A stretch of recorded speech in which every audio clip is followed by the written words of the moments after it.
እየዋለ እያደረ አዳዲስ ነገሮች እየመጡ ነው። አዲስ ነገር ደግሞ መጣ። አዲስ ነገር ደግሞ ተፈጠረ።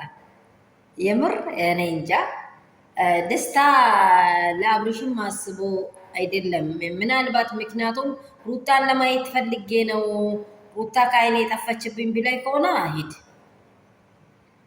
እኔ ይሄ ነገር በፍጹም አልተዋጠኝም። እኔ እንጃ ሰው እንዴት እየተቀበለ እንደሆነ አላውቅም።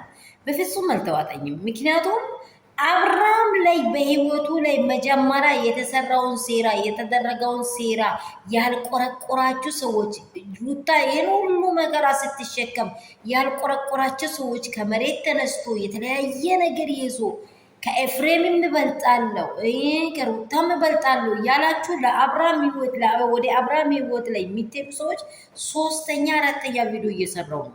ቢኬርፉል፣ በጣም ተጠንቀቁ። በተለይ ደስታ ማየት አይገባው። የመጨረሻ በእሷ ማይከነት ነው ይሄ የሆነው ተብላይ ደስታ በህይወት ላይ ሌላ ነገር ጠንቀዳል። አንተ ህዋይነትህ ሊሆን ይችላል።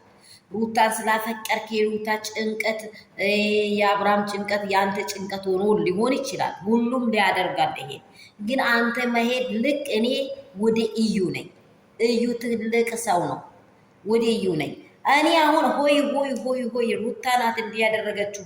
እባካችሁ ነገም ያ የምትሰሙትን ነገር የሚቆጫችሁን ነገር አታው። ትንሹም ትልቁም ቢሆን አብራ ኖራለች፣ አቅፋለች። ይሄንን ባል ክርስቲያን ናት፣ ሰው ናት። እንደዚህ አታረግም። ሩታ በልጇ አባት ላይ አታደርግም። በቃ አብርሃም ከመጀመሪያ የተደረገለት ሴራ ካላዩ ሲወልቅ ነው አብርሃም ይፈዝዘው። አብርሃም ፍዝዝ ያለው ደግሞ ሚኑኝ ነበር የሚል ጥያቄ በሱ ውስጥ ተቀምጧል። ልጁ ብቻው መሆን አለበት። ልጁ በትክክለኛ መንገድ ላይ ቁጭ ብሎ በቃ ራሱን ማስተዋል አለበት። ሊቀቁቱ እያንዳንዱ እየሄዳችሁ ሌላ አታባብሱ። ሰላም ሰላም ቤተሰብ እንደምን ዋላችሁ? ሁሉ ሰላም ሁሉ መልካም ነው። በድንገት ደግሞ የተሰማ ወሬ አለ። ደስታ ካልሄድኩኝ አብርሃምን ወደዚህ ካዳ ወደዚህ ካላደረግኩኝ እያለ ነው። ሩታንም አብርሃምንም መውሰድ አለብኝ እያለ ነው። እንግዲህ ይሄ ነገር ወዲሄት የበለጡ ሰዎች የባሱ ይመጣሉ።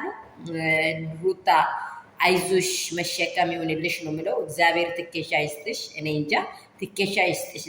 እንደ ሩታ ያላት ሴት አይትገኝም። ሩታ ጀግና ሴት ናት። የምር ነው የምላችሁ። ሩታ ጀግና ሴት ናት። እንግዲህ ይህን ሁሉ ውርጅብኝ መሸከሟ በጣም ትልቅ ነገር ነው። ሰላማችሁ በክርስቶስ ብዝት ይበል። ቪዲዮውን ላይክ እና ሼር አድርጉ። ሀሳብ ያላችሁን ሀሳብ ደግሞ በኮሜንት አስቀምጡ። አዲሶች ሰብስክራይብ አድርጉ። ነባሮች ደግሞ ላይክ እና ሼር አድርጉ። ይወዳችሁ የኔ እንቆች የኔ ውዶች እንዴት እንደሆነ ይሄንን ነገር መጨረሻውን እኔ አላቅም። እግዚአብሔር ያሳምረው። ደስታ ማየት በጣም ትክክል አይደለም።